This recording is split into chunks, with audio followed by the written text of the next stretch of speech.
Estamos en una nueva edición de Juan Leca Presenta. ¿Qué tal? ¿Cómo están? Bienvenidos. Tenemos un invitado de lujo. Se trata de Ernesto Anaya. Él es director musical, compositor, arreglista, cantante, productor. En fin, todo lo que encierra lo que es la música. Muy involucrado al lado de grandes figuras del firmamento del cancionero popular. Además que él empieza a tocar instrumentos desde muy joven, el violín, la viola, luego estudia canto. Bueno, él ya nos estará contando más sobre su vida personal, profesional. Estamos ya con Ernesto Anaya, a quien le damos la bienvenida a este espacio desde Lima, Perú. ¿Cómo está, Ernesto? Bienvenido. Muy buenos días, Juan. Un abrazo a toda tu gente de Perú. Muchas gracias por esta invitación. Cuéntanos, ¿cómo empieza todo esto de la música ir brotando y formando parte de presentaciones y más? ¿Desde pequeño estudias lo que cité, violín, viola? Cuéntanos, por favor. Mira, sí, realmente no estudié tan desde pequeño, más bien desde pequeño toqué muchos instrumentos, Ya. estuve siempre cerca de instrumentos y eso, pero realmente yo comencé a estudiar alrededor de los 18 años, Ya de ¿no? joven, ya, ok. Y sí, ya de joven, pero sí, o sea, había muchos, muchos instrumentos que yo veía cuando yo era pequeño, o sea, flautas, guitarras, piano, etcétera, que yo en el momento en el que yo los veía, yo tenía muchas ganas de tocarlos, de hacer sonidos con ellos, ¿no? Entonces, realmente, la música me atrapó, porque mucha gente me pregunta que cómo elegí yo este camino, y yo creo que más bien puedo decir, sin temor a equivocarme, que la música me eligió a mí, ¿no? Correcto. Y en esta etapa que de joven, de 17, 18 años ya, y empezando ya con esos instrumentos, ¿quién te orienta o quién te dice, oye, estudia viola, violín, o después ya canto? ¿Tu papá, tenías amistades? ¿Cómo nace todo esto? Porque alguien te dice o escuchas música y te influencia por desarrollarte en eso, porque hay unos que te dicen, oye, vas a estudiar eso, pero te vas a dedicar, mejor estudia una carrera o otra profesión, y lo Claro, ven como un hobby, no sé, algo. ¿Cómo sucedió en ti? claro, yo creo que eso es a nivel internacional, sobre todo en mi generación todavía ocurría muchísimo. Claro, o sea, mis padres en ese momento lo que querían era que yo tuviera una carrera, ¿no? Me decían: "Bueno, tú tienes una carrera y ya después te puedes dedicar a un hobby". Pero, pues, yo la verdad es que no, en ese momento yo no lo veía como un hobby. Evidentemente, yo lo veía como un mo o dedicarme a eso de tiempo completo, ¿no? Entonces, Claro. claro, o sea, siempre había gente, o sea, mis padres me insistían mucho en eso, pero al final, cuando yo decidí dedicarme a la música, a partir de ese momento me apoyaron todo el tiempo, ¿no? Ah, Y correcto. y sí, o sea, te puedo decir, todos los amigos que yo tengo en ese momento, todos los que me apoyaron siempre estaban con: "No, es que tú tienes que hacer algo que te haga feliz, algo que te cause pasión hacer". Principalmente de ahí viene un poquito la decisión, porque yo, de hecho, cuando yo termino la preparatoria, Sí. yo entro a estudiar matemáticas. Ah, Entonces, claro, o sea, yo en ese momento era bueno para eso y me gustaba mucho. A la fecha hay muchas cuestiones matemáticas y geométricas que me gustan mucho, que las disfruto mucho, ¿no? Pero mi pasión siempre fue la música, entonces de ahí que decido tomar ese camino y entro a la Escuela Nacional de Música, que ahora se claro. llama, Facultad Nacional de Música. Ya, y a partir de ese momento, ya con tus compañeros y gente que estaba involucrada con el tema de la música, ¿cómo fue tu encuentro? El poder, antes era pues tipo Croner, ¿no? Que veías, tocabas, pero ya tener una formación y a lo que, ¿qué voy a hacer luego? ¿No? Entonces, por eso, ¿cómo fue ese tiempo? Mira, la verdad es que por más que yo siempre pensaba en los momentos en los que y yo podría tener un futuro y eso, la verdad es que nunca se me ocurrió pensar en un futuro, ¿no? Claro, Más bien, yo lo que te puedo decir es que tenía una idea de lo que era mi presente en ese momento. claro. Y la verdad es que yo lo disfrutaba muchísimo, ese era mi presente y yo creía mucho en eso que estaba viviendo en ese momento, ¿no? Más que en el en lo que pudiera ocurrir después. Yo en ese momento disfrutaba el conocer gente, el comenzar a estudiar ya de una manera formal la Así es. música, ¿no? Esto, Que, esto fue más o menos en qué época, en qué año. mira, espérame, déjame hacer cuentas. eh, Aproximadamente en 1980 es cuando yo 80. empiezo a estudiar. Sí, yo tendría, te digo, alrededor de 18 años más o menos, y a partir de eso ya comenzar a conocer a la gente. Y lo curioso es que yo estudié composición, no terminé la carrera de composición, pero lo estudié en la Facultad de Música. Después me fui un año a vivir a Mallorca, España, y Ah, después regreso a la Ciudad de México y continué estudiando violín. Aún le pedí a un amigo mío que me diera clases de violín y él intercambiábamos las clases. Él me decía: "No me pagues, más bien págame con cassettes de música, mm, grábame música", ¿no? Entonces, la verdad es que yo disfrutaba mucho, además era un excelente maestro y una excelente persona, mi querido Ulises Gómez. Y después, un tiempo después, por ahí me sugieren que por qué no tomo clases con el maestro Javier Montiel, que era mi amigo en ah, ese momento, pero que además él es el violista del Cuarteto Latinoamericano de Cuerdas. Entonces, ajá, bueno, que tiene una trayectoria a nivel mundial impresionante, ¿no? claro. Entonces, de hecho, bueno, yo llego y le digo: "Oye, pues yo quiero clases", pero él sabía que yo tocaba música tradicional, que yo tocaba el son huasteco y el son mexicano de cierta manera. Entonces, pues me comenzó a dar clases y yo recuerdo que terminaba la clase y me decía: "A ver, toca algo de lo que tú sabes", ¿no? Entonces, nos divertíamos mucho también y de ahí continuó mi carrera y fue hasta que yo tenía aproximadamente unos 26 años que comencé a estudiar canto. El canto vino entonces después, primero los instrumentos y de ahí fue el canto. ¿Y qué cantabas o cuál era el repertorio que formaba parte de las clases? ¿Era música popular de México, como mencionas de folclore, o también venía otros temas de otros países? No sé. No, no, no. En el momento en el que yo comienzo a tomar clases de canto, entonces ahí sí comienzo a tener un poco más de repertorio de lo que es la música digamos, de bel canto, de lo que es Ah, claro, es claro. música, pero yo desde antes ya cantaba música tradicional y Ujú, canciones que yo me aprendía que me gustaban, música que yo escuchaba en el radio, ¿no? O en claro. cualquier lugar. Entonces me divertía mucho eso.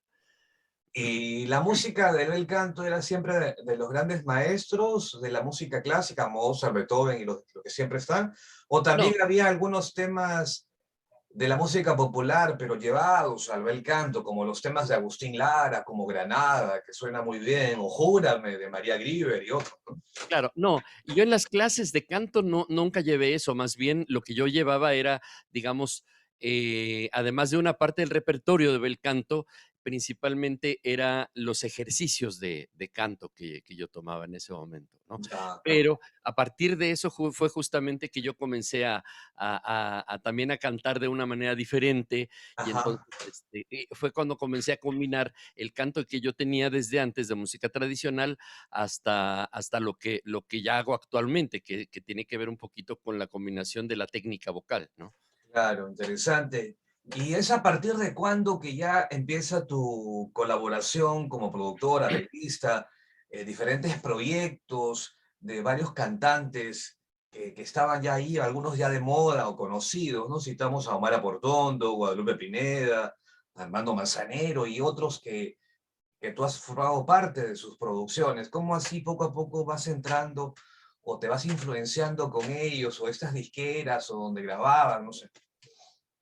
Fíjate que este asunto es muy interesante porque fue más bien el ir conociendo gente, que la gente Sí. me conociera, y entonces en el momento en el que sabían que yo tocaba violín, y entonces de pronto necesitaban a alguien que les hiciera algún arreglo, Ujú. entonces estaba yo, o la gente, inclusive mis amigos me recomendaban, otros artistas me recomendaban, entonces comenzaba yo a Ah, tocar. claro. Y lo que decimos aquí en México, ¿no? En este tipo de carreras en la música, uno tiene que ser un poquito multiusos, uno tiene que Sí, aprender a hacer un poquito de todo porque hay que aprenderlo. O sea, me parece que uno no se puede parar enfrente de un micrófono sin saber cómo funciona el micrófono y qué tipo de cableado utiliza y por qué se utiliza un micrófono de determinada manera y no otro, ¿no? Entonces, de ahí que de alguna manera aprendí digamos, desde técnicas de grabación, como hacer arreglos, que siempre me ha apasionado, Eso, claro. dirigir también proyectos, cantar, un poquito de todo, ¿no? Eso es, digamos, ha sido mi pasión. Claro, todo lo que tiene que ver con la música y no solamente como voz, sino también como el tema de la música, los arreglos, o también el que va a editar, el que está detrás, ¿no? El ingeniero de sonido y todo, que está involucrado en Exactamente, todo, ¿no? Así es. exactamente. Estamos con Ernesto Anaya, él es compositor, arreglista, cantante, productor mexicano, con quien estamos charlando hoy en Juan Leca Presenta. Y cuéntanos, y entonces a la hora que ya comenzaste a colaborar o participar con estos cantantes, ¿cómo fue? ¿Con quién empezaste? ¿Te acuerdas? Mira, en principio hay una cantante que no es muy conocida como cantante, pero bueno, es un Ya. personaje muy interesante en mi vida. Ella se llama Alma Velasco. Ajá. Yo comencé a trabajar con ella, pero básicamente porque ella tenía, tenía un espectáculo de música mexicana, pero que además lo presentaba a nivel histórico. Ya. Entonces ella se, digamos, se estudiaba muy bien y se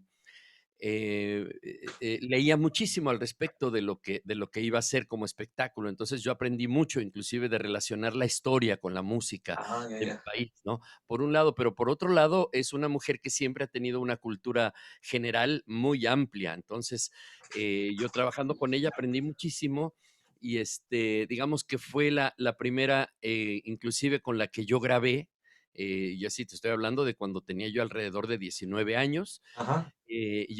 Bueno, digamos que hacemos un disco con ella y entonces a mí me toca ir al estudio y grabar algunas cosas que había que hacer en ese momento, había que improvisar, había que aprenderse cosas, ¿no? Entonces, la verdad es que fue una experiencia muy interesante y ya de ahí comienza a aparecer personajes en mi vida como Amparo Ochoa, que es una cantante a quien yo aprecio muchísimo, siempre le he tenido mucho cariño, ella falleció hace tiempo, pero es una de las cantantes seguramente que me dejó marcado también en esos sentidos y por ahí ya fueron apareciendo, digamos, Además, a destiempo por ahí, pero sí, o sea, el grupo Los Folcloristas, los folcloristas, que fuiste parte de él, ¿no? Por muchos años, ¿no? sí, yo Integrante de fui este parte grupo. de ese grupo aproximadamente unos 7 8 años. ¿Sabes? Sí, sí, sí. Y todo era el repertorio del folclore mexicano, lo que tocaban, o también hay, No, algunos temas populares. no, en cuanto a los folcloristas, siempre han tocado desde ya más de 50 años que Claro, claro, formamos el grupo. de la formación del grupo, ¿no? Exacto, siempre han tocado música, sobre todo folclórica de México, pero también de Sudamérica, de Ah, ya, México, ya, ya. del Caribe. Por supuesto, teníamos un repertorio de música de Perú muy interesante. O sea, esta división de música que yo conozco, que Qué a mí me ha lindo, encantado siempre de qué Perú, que bonito. tiene que ver con la música criolla, por un lado, desde Chabuca Granda y todos los grandes compositores. Por otro lado, el que le llaman el Perú negro, ¿no? Sí, sí, Esta sí. música La música festejo negra con cajón. con cajón, exactamente, y Así percusiones. es. Pero por otro lado, también la música andina, que también ha La sido. sierra, claro, la música de la sierra, así es. Entonces, inclusive Ujú. yo hace tiempo, hace aproximadamente unos 5 años, una amiga mía me dijo: "Oye, es que en la embajada de Perú se va a hacer una cena y no sé qué, y no tienen un grupo que toque", o sea, Ah, ya, conocen grupos que tocan música andina, ¿no? ya. Necesitan alguien que toque un panorama más general. Entonces, yo armé un espectáculo de aproximadamente 1 hora en donde yo incluí esos, digamos, esas 3 partes de la música peruana, ¿no? Ah, Además, precioso. tengo que decirte que realmente sí, la música peruana me ha encantado desde siempre, o sea, conocer inclusive las diferentes formas de los instrumentos, como los charangos pequeñitos que se hacen en los diferentes lugares de la región andina, específicamente, bueno, Perú, Claro. Bolivia. Todos esos instrumentos de cuerda, ¿no? El charango y otros Exactamente. que forman parte, incluso los de viento, las diferentes flautas que se ejecutan. Ah, claro, sí, sí, sí. Esa que es una quena, Las sí. flautas, las quenas. Ujú. que sí, insisto, ha sido mi pasión la música tradicional, ¿no? Y sobre todo en este caso, bueno, sí te puedo decir, amo la música de Perú. Yo creo que uno de mis grandes sueños, para mucha gente ha sido visitar el Machu Picchu, ¿no? Pero, Sí, pero la verdad, para mí ha sido visitar todos esos pueblos en los que se toca esta música lo más que se pueda. Ese algún día será una realidad para mí. sería lindo pues que vengas a Perú, a Lima o diversas ciudades de la sierra, de la costa, de la selva, ¿no? Las costumbres y la masividad y todo lo que encierra nuestra música peruana, ¿no? Nuestro folclore, que lo Claro, tiene pues y lo identifica a cada nación. Argentina tiene lo propio, Chile, claro, Colombia, Uruguay, el guaraní ¿no? Con el Paraguay. exacto. Y tantos otros, y México, pues, que también tiene, pues, gran aporte para la música. Esa música es la que identifica a cada nación, es parte de la cultura misma de cada lugar. Es verdad, y la verdad es que sí, yo estoy enamorado de esa música desde siempre y tengo que decirte que no solamente me he dedicado a esa música, o sea, he tocado con grupos de rock, he tocado en orquestas sinfónicas y todo, y la verdad es que De todo un poco. mi pasión es la música. Claro, puedo decir, mi centro puede ser la música mexicana, pero todo lo demás que yo he abordado en la música me ha llenado de mucho placer en todos sentidos, ¿no? Y En cuanto, aprendizaje. sí, pues en cuanto a lo que es música peruana, Chabuca Granda tuvo varias presentaciones, conciertos allá en México en diversas épocas, ¿no? En los años 70, 80 siempre iba para México. Entonces ustedes la conocieron mucho con su repertorio y la Claro. facilidad para la interpretación y más, ¿no? Claro, claro. No, pero, ¿y qué te puedo decir? O sea, Chabuca Granda porque fue internacionalmente conocida, pero ustedes Claro, tienen, artistas de la talla de Nicomé de Santa Cruz, por ejemplo, ¿no? eso, la Que música a lo negra. mejor en México no es tan conocido como Chabuca Granda, pero los que conocemos la música peruana, los que conocemos un poquito más de la música Fondo. eh, de folclore, donde participa la parte, lo que nosotros llamamos la tercera raíz, ¿no? Ajá.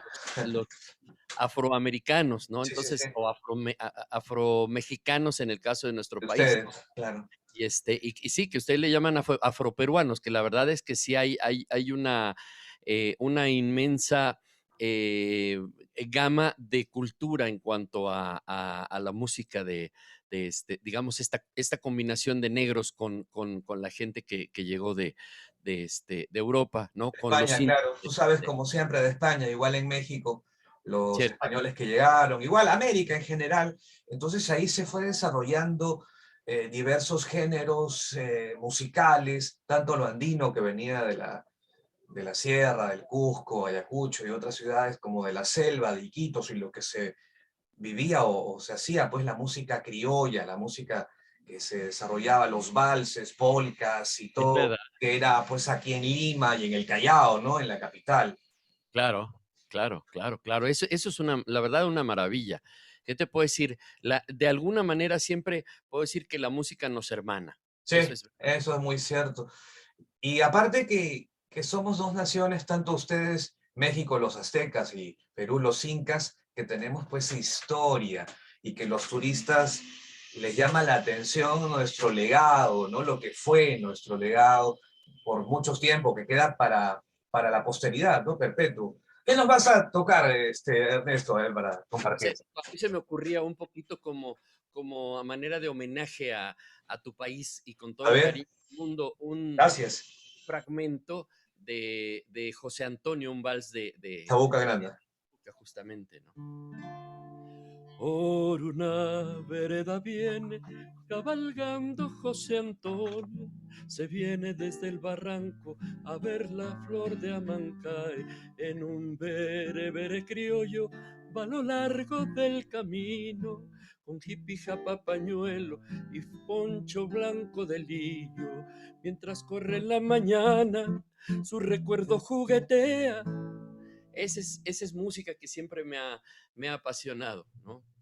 Que siempre ha estado en mi corazón. Y bueno, por otro lado, por supuesto, o sea, una canción que puede A ser ver, muy popular, de una música de México que a la a ver. gente que ha recorrido un poco el mundo, ¿no? Como esta pieza que originalmente es un son huasteco y después convirtieron en un guapango un poquito más moderno. Guapango. Ujú. Qué bonitos ojos tienes debajo de esas dos cejas, debajo de esas dos cejas. Qué bonitos ojos tienes. Ellos me quieren mirar, pero si tú no los dejas, pero si tú no los dejas, ni siquiera parpadear.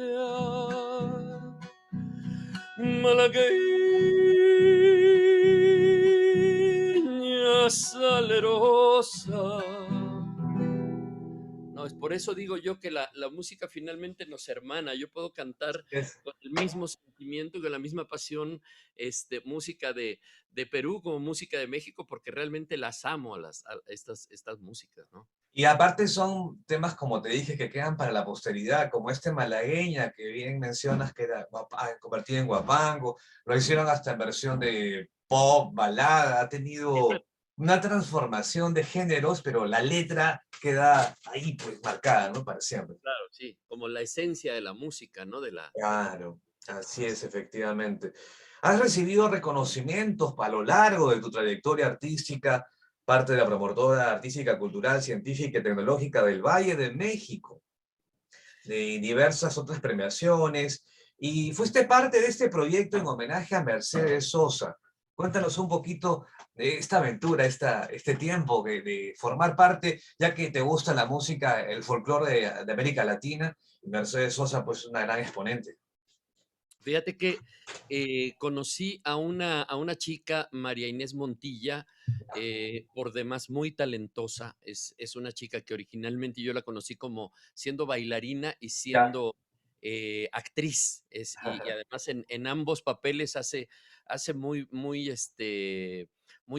tenido importantes logros, ¿no? Claro. Pero ella quería, como ella siempre ha cantado, pero entonces dijo, es que yo quiero hacer un espectáculo en homenaje a Mercedes Sosa cantando canciones que ella hizo famosas en todo el mundo, ¿no? Entonces, lo muy interesante fue que se juntó con otro amigo que tenemos en común que se llama Juan Martín Medina.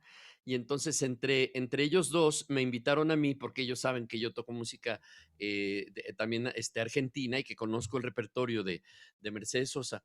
Y entonces ella escribió todo el espectáculo a partir de libros que ella ha leído, pero además ellos dos han sido también muy amigos de gente cercana a Mercedes Sosa, a sus hijos, Claro. a gente muy cercana. Entonces, de ahí que me invitaron a mí e hicimos una producción discográfica, un CD que se llama Nadie puede parar el viento y en donde nosotros hacemos homenaje con estas canciones que ha hecho famosa. Lo que es muy curioso es que ellos, siendo argentinos viviendo en México, me decían, es que las canciones que hizo famosas, digamos, en su momento, Mercedes Sosa son esta y esta y esta. Y le decía, es que aquí en México esas no sonaron casi, ¿no?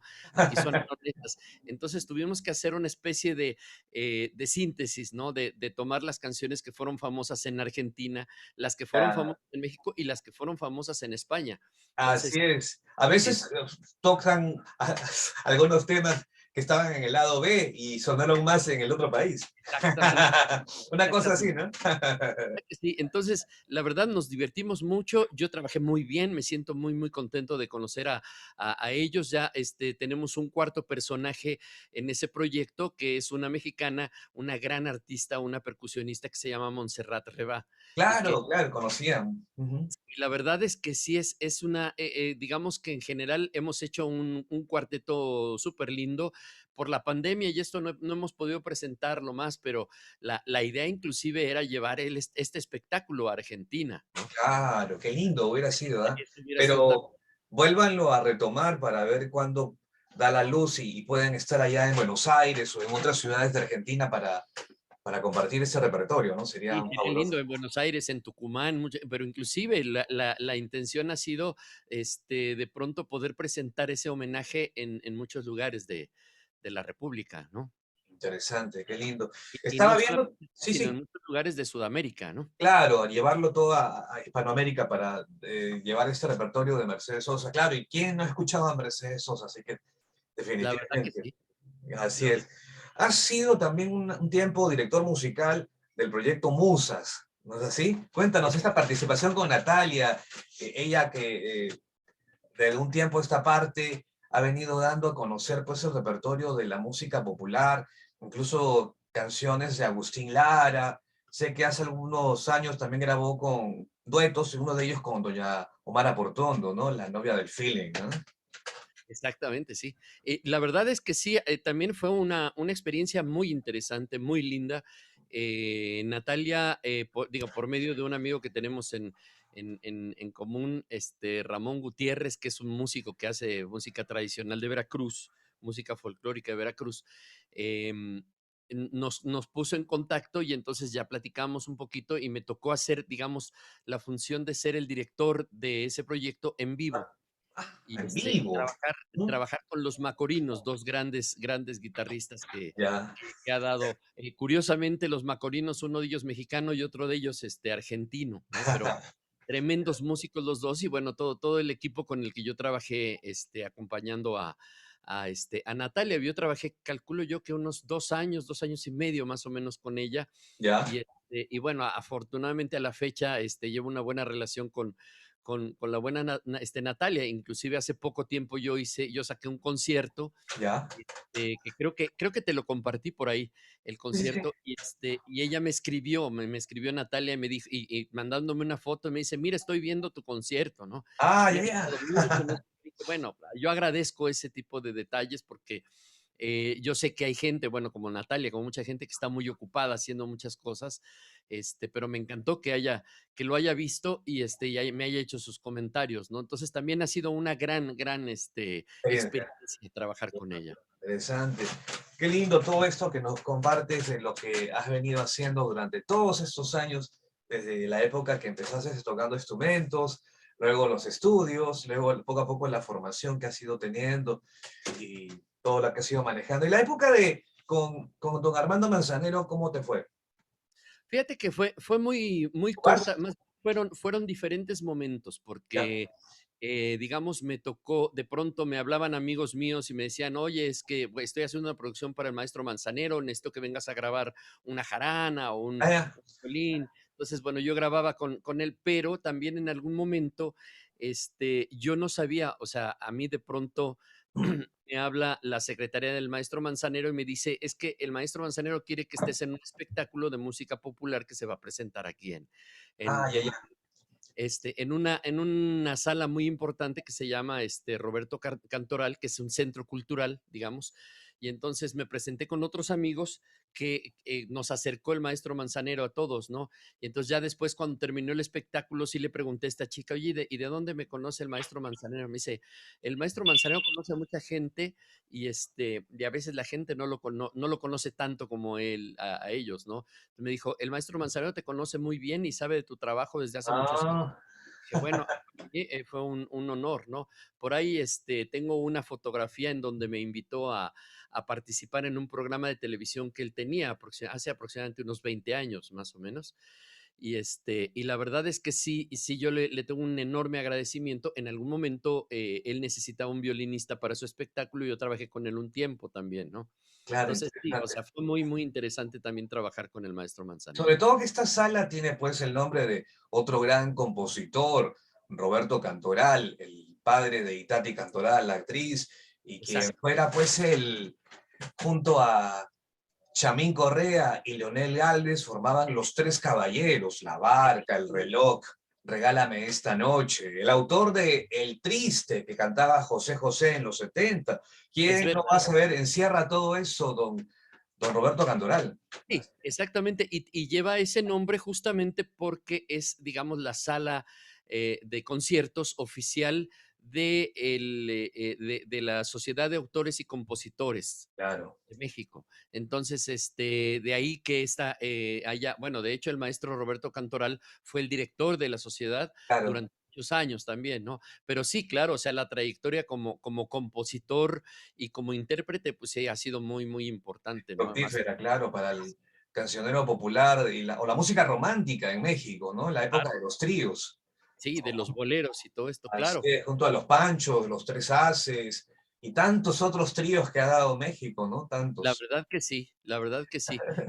Y, inclusive de aquellos tríos que se fueron que han hecho historia y que han vivido en México, han vivido en los Estados Unidos o han vivido en otros países y que la verdad es que sí nos han dejado un legado. Para mí fue muy importante toda esa época. Yo escuchaba mucha música de boleros, de tríos, por las canciones, pero también por los arreglos, tanto de guitarra Claro, como los arreglos vocales, ¿no? los arreglos y la guitarra requinto que identificaba pues a los Panchos, los Tres Diamantes, los Claro, Caballeros, Tres Haces, los Tecolines y tantos otros tríos que estaban por ahí de México y que claro. aportaba con algunas voces, ya sea de Puerto Rico o de otro país que le daba pues el toque, ¿no? Sí, sí, Es sí. verdad, y sí, lo importante es que también en ese sentido, así como te decía yo, la música nos hermana.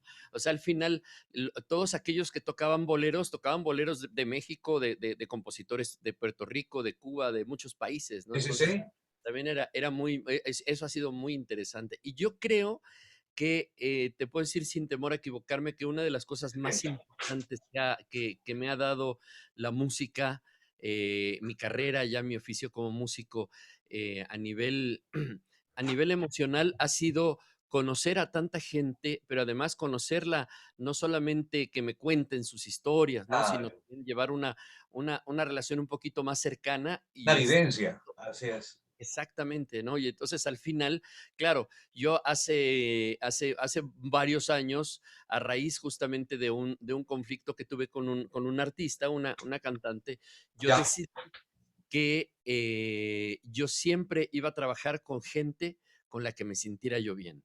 Gente que tuviera, digamos, como decimos aquí, una buena vibra, que fuera buen músico, pero además que fuera generosa la gente, porque finalmente yo intento ser generoso también con la gente con la que trabajo y con la gente que me rodea. Entonces, de alguna manera también pido lo mismo, porque entonces solamente así podemos hacer un grupo, una cofradía en donde podamos sentirnos todos bien y tengo la ventaja de que todo, inclusive el equipo de músicos y el equipo de producción, en donde, por ejemplo, mi esposa es la Ah, qué de lindo. producción, ¿no?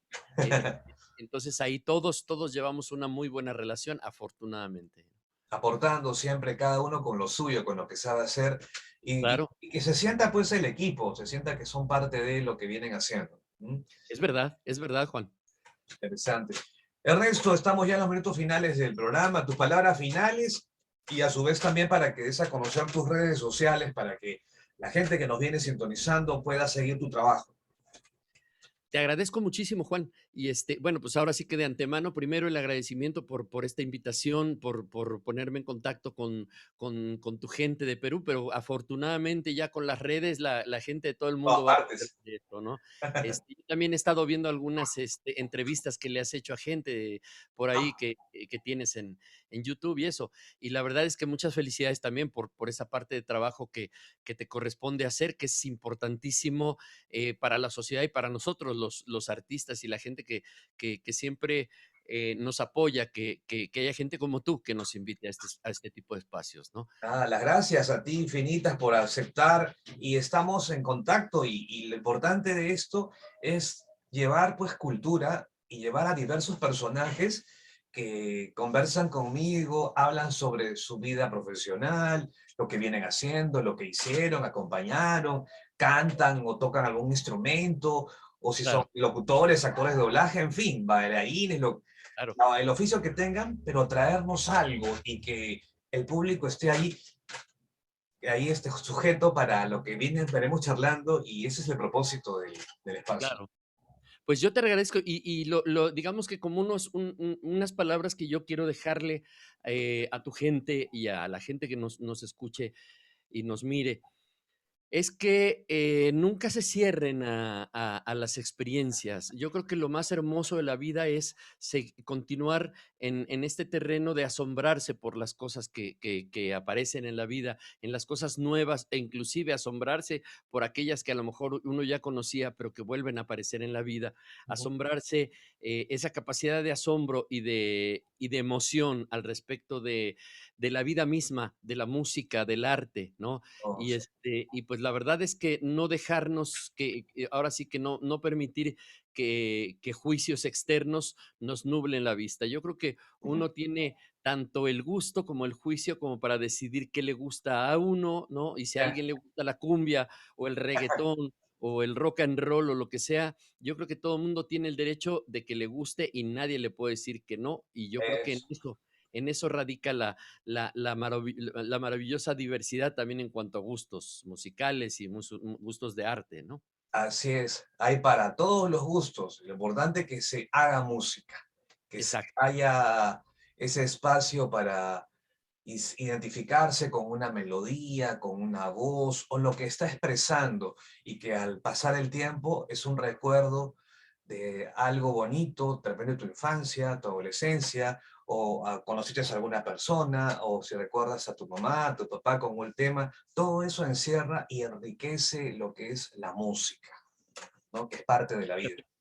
es verdad, sí. Pues te agradezco muchísimo, querido Juan, y espero que nos veamos pronto, ya sea aquí en México, en Perú, en algún lugar. Espero que podamos coincidir. Correcto, un abrazo hasta México. Hemos estado con Ernesto Anaya aquí en Juan Lica Presenta. Hasta pronto, gracias. Gracias.